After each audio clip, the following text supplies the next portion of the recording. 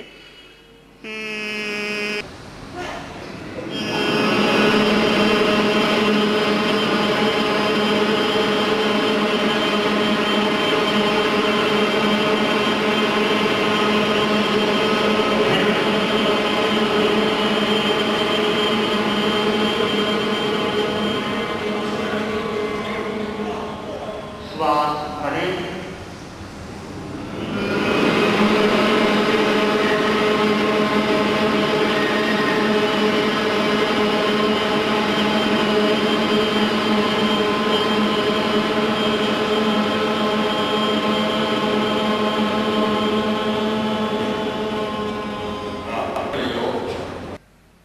किंतु इसमें भी ध्यान दें कि आर्थिक समस्या सुलझेगी पुरुषार्थ के द्वारा, व्यावसायिक प्रयत्न के द्वारा उसका समाधान होगा, पर समस्या आने पर उलझन पैदा न हो, इसमें ध्यान बहुत सहयोग कर सकता है।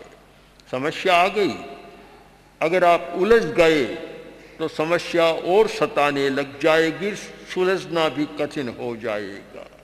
और समस्या आई, सुलझाने का प्रयत्न करें, किंतु बीच में मानसिक उलझन पैदा न करें जिससे कि आपकी हार न हो। समस्या आने पर जो व्यक्ति समस्या में उलझ जाता है उसकी हार तो पहले ही हो गई। समस्या आने पर जो उलझता नहीं है और समस्या को सुलझाने का उपयुक्त प्रयोग करता है वह हारता नहीं, जीत भी जाता है। इसलिए दृष्टिकोण का परिवर्तन करें। इसमें दृष्टिकोण का परिवर्तन बहुत सहयोग कर सकता है। हमारा सम्यक दृष्टिकोण हो, अभाव की स्थिति में भी दृष्टिकोण सम्यक हो, न हीन भावना हो, न निराशा हो। सम्यक पुरुषार्थ का कोई मार्ग खोजा जाए और दृष्टिकोण यह रहे कि मैं इस समस्या को सुलझाऊं, स्वयं सुलझाऊं, दूसरों का परामर्श लूं, और अगर समस्या में ही उलझ गए तो आपका मस्तिष्क और भारी बन जाएगा, सुलझाने का रास्ता भी जटिल हो जाएगा। संवेग जनित समस्या बहुत भयंकर समस्या है, तनाव पैदा करने वाली, यानी भावात्मक समस्या संवेग की समस्या है, यह बहुत जटिल है। परिवार में 10 लोग हैं, एक ने कह दिया, भाई ने छोटे भाई को कह दिया कि तू तो बैठा बैठा रोटी खाता है, तुझे क्या जोर पड़ता है। बस इतने में तो तनाव भयंकर हो गया। बहू में होती है, सास ने कह दिया कि निकम्मा बैठी, काम कुछ करती नहीं है, रोटी खाती है, तनाव पैदा हो गया। ये भावात्मक तनाव, संवेगात्मक तनाव बड़ा भयंकर होता है, और भयंकर इसलिए होता है कि इसमें आदमी पर सीधा प्रहार होता है, कटु प्रहार। कारण है कि समाज में भाषा के संयम पर, वाणी के संयम पर बहुत कम ध्यान दिया जाता है। मैंने अनेक राजनेताओं से कहा कि आप लोग वाणी का संयम करें, दूसरे दल का जो व्यक्ति है उस पर सीधा प्रहार, व्यक्तिगत प्रहार न करें। नीतिगत समालोचना हो सकती है, किंतु व्यक्तिगत आरोप लगाना, व्यक्तिगत कटु शब्दों का प्रयोग करना, व्यक्तिगत आलोचना करना यह शालीनता नहीं है। और इसका संदेश समाज में भी गलत जाता है कि जब बड़े बड़े लोग ऐसे करते हैं तो हमें क्यों नहीं करना चाहिए। जिन लोगों के हाथ में देश की सत्ता होती है, राष्ट्र की संपत्ति होती है, और वे बड़े लोग भी परस्पर में कटु भाषा का, अश्लील भाषा का या अप्रिय भाषा का खुलकर प्रयोग करते हैं, तो दूसरे लोगों के लिए तो वह आ जाएगा कि ये भी करते हैं तो हम क्यों न करें, बड़े कहलाने वाले भी करते हैं तो हमें क्या आपत्ति है इसमें। बहुत ही गलत संदेश होता है। बहुत आवश्यक है कि बड़े लोग, चाहे संस्थाओं के बड़े अधिकारी, चाहे राजनीतिक दलों के बड़े अधिकारी, एक दूसरे के प्रति अप्रिय और कटु शब्द का प्रयोग न करें, शालीनता का व्यवहार करें। परिवार के लिए भी यही बात है।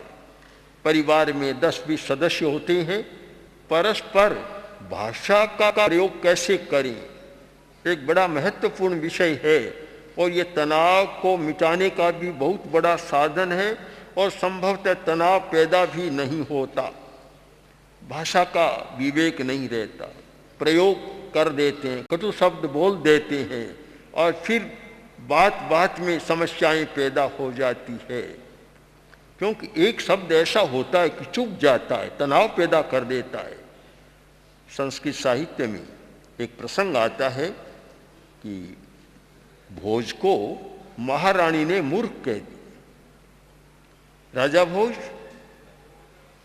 गया रानी के पास, रानी किसी से पंडित से बात कर रही थी, किसी पंडित से बात कर रही थी और राजा गया और रानी ने कह दिया आओ मूर्ख। बस एक शब्द इतना तनाव का कारण बन गया कि भोज को रात भर तो नींद नहीं आई, नींद हराम हो गई कि मेरी रानी और मुझे कह दिया आओ मूर्ख कह दिया। अब एक मूर्ख शब्द कितना भयंकर बन गया, तनाव का कारण बन गया। एक एक शब्द ऐसा तनाव का कारण बनता है। इसीलिए है कि प्रत्येक शब्द को तोल कर बोलना चाहिए, पहले तोलो और फिर बोलो। जो व्यक्ति बिना तोले, बिना सम्यक विमर्श किए बिना शब्दों का प्रयोग करते हैं, वे अपना भी हित नहीं करते और दूसरों के लिए तनाव की समस्या पैदा कर देते हैं। राजा के भारी समस्या पैदा हो गई, रात भर नींद नहीं आई, थोड़ा चित्त का विक्षेप भी हो गया।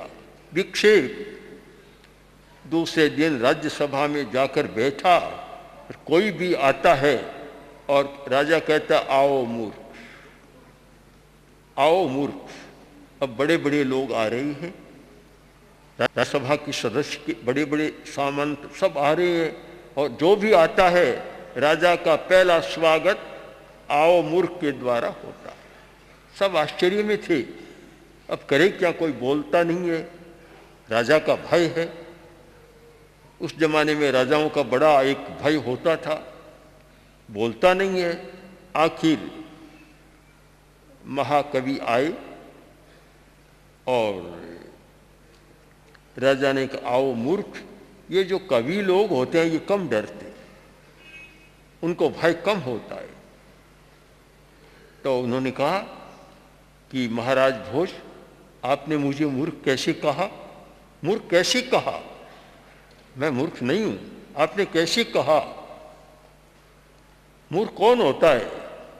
कि खादन न गच्छामि, जो चलता हुआ खाता है वह मूर्ख होता है। पुराने जमाने की बात है, आज तो मान्य नहीं है।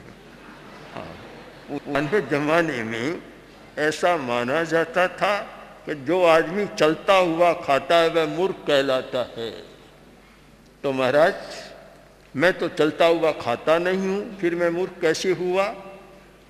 और सन्न जल पे, जो व्यक्ति कोई बात कहना चाहता है, बात तो बाद में कहता है, पहले ही हंस देता है, वह मूर्ख कहलाता है।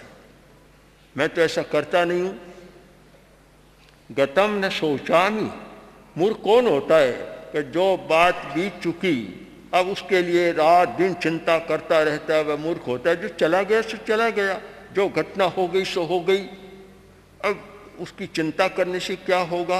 अब तो समझदारी से उसको सहन कर लेना चाहिए। मैं तो ऐसा करता नहीं।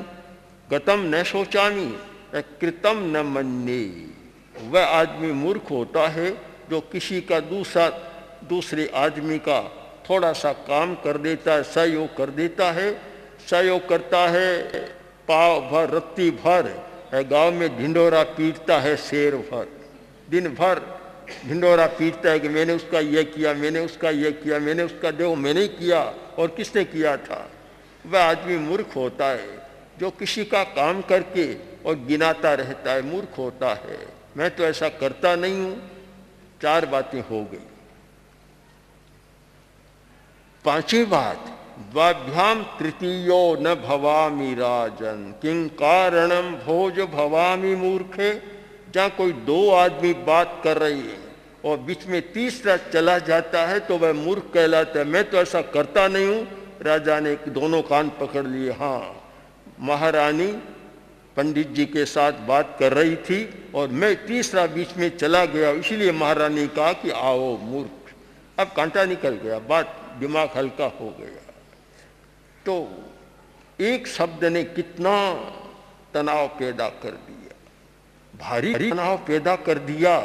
नींद नहीं आई सो नहीं आई, पर बड़े बड़े लोगों को मूर्ख और बना दिया, सारी राज्यसभा के सदस्यों को मूर्ख बना दिया। इतना तनाव पैदा हो गया। एक शब्द कितना तनाव पैदा कर देता है।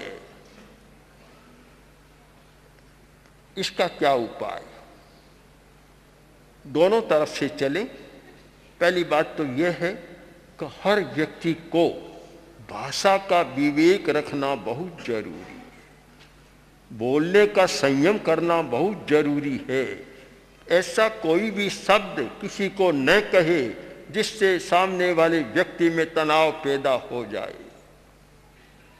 शायद तनाव को मिटाने का, लड़ाइयों को कम करने का सबसे ज्यादा शक्तिशाली साधन है तो वह है वाणी का संयम, वाणी का विवेक। आश्चर्य की बात है कि बड़े बड़े लोग भी वाणी संयम को निभा नहीं पा रहे। आश्चर्य की बात है। आज ही हमने समाचार पत्र में पढ़ा कि भारत के प्रधानमंत्री ने कहा कि राजनीति में वाणी का शालीनता का प्रयोग होना चाहिए। मुझे अच्छा लगा। आरोप प्रत्यारोप न हो, व्यक्तिगत तो हो ही नहीं। प्राचीन परंपरा भारतीय संस्कृति थी कि संसदीय परदोषम न प्रकाशयेत्। सभा के बीच में या जनता के बीच में दूसरे के दोष का प्रकाशन नहीं करना चाहिए। ये कोई दोष सुधारने का तरीका नहीं है। दोष को सुधारने का तरीका तो यह है कि जिस व्यक्ति में कोई गलती, दोष मालूम पड़े, त्रुटि मालूम पड़े, उस व्यक्ति को एकांत में जाकर कहो कि भाई ये तुम्हारा काम ठीक नहीं, तुम इस पर चिंतन करो। आचार्य भिक्षु के शब्दों में है कि किसी में गलती देखे तो न तो गलती करने वाले को धनी को कहता है, न उसके गुरु को कहता है, लोगों के सामने बकवास करता रहता है। उस व्यक्ति का विश्वास कैसे हो सकता है? तो एक बहुत बड़ा कारण है समाज में तनाव पैदा होने का वाणी का असंयम। एक व्यक्ति किसी बड़े नेता की आलोचना करता है, पूरे दल में तनाव पैदा हो जाता है, कभी कभी पूरे राष्ट्र में तनाव पैदा हो जाता है। इसलिए सब जगह तनाव ध्यान के द्वारा ही नहीं मिटता। संयम भी बहुत बड़ा साधन है। संयम, अगर संयम होता है तो स्वयं में भी तनाव नहीं होता और दूसरे में भी तनाव पैदा नहीं करता। तो ये संवेगों के तनाव यानी कषाय बहुत बड़े तनाव का कारण है। जिस व्यक्ति का कषाय शांत है, तनाव पैदा नहीं होता। एक व्यक्ति आया गुरु के पास, बोला कि गुरुदेव मुझे शांति का मार्ग बताओ। गुरु ने कुछ समझाया, पूरी बात समझ में नहीं आई। तो गुरु ने कहा तुम एक काम करो, आज नगर में एक आदमी मर गया है और मुझे पता लगा है कि उसकी लाश को जलाया नहीं गया, वह श्मशान में लाश पड़ी है।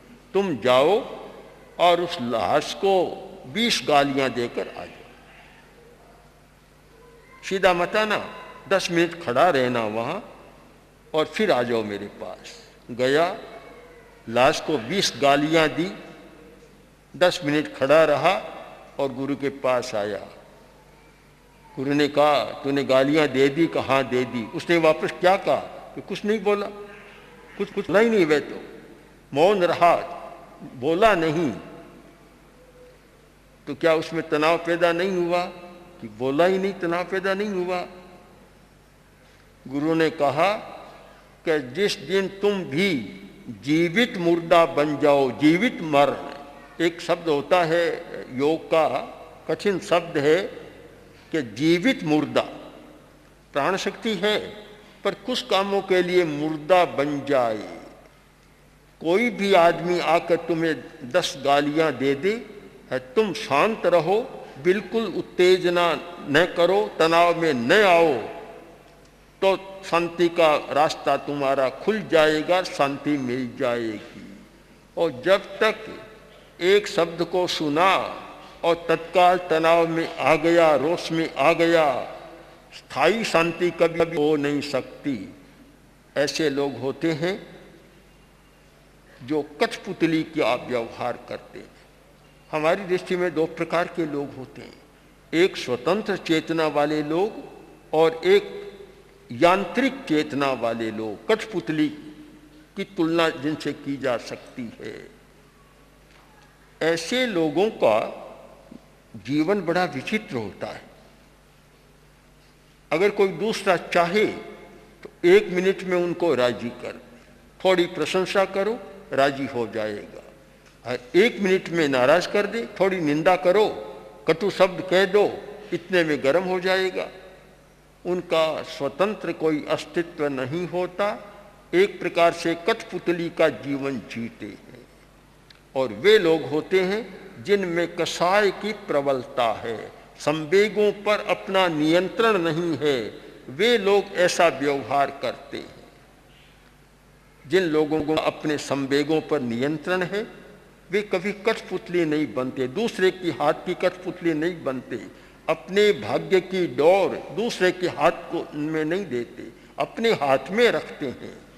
वे हर स्थिति को सहन कर लेते हैं और तनाव में नहीं आते। ओम श्री महाप्रज्ञ गुरुवे नमः। गुरवे नमः। ओम श्री महाप्रज्ञ गुरुवे नमः।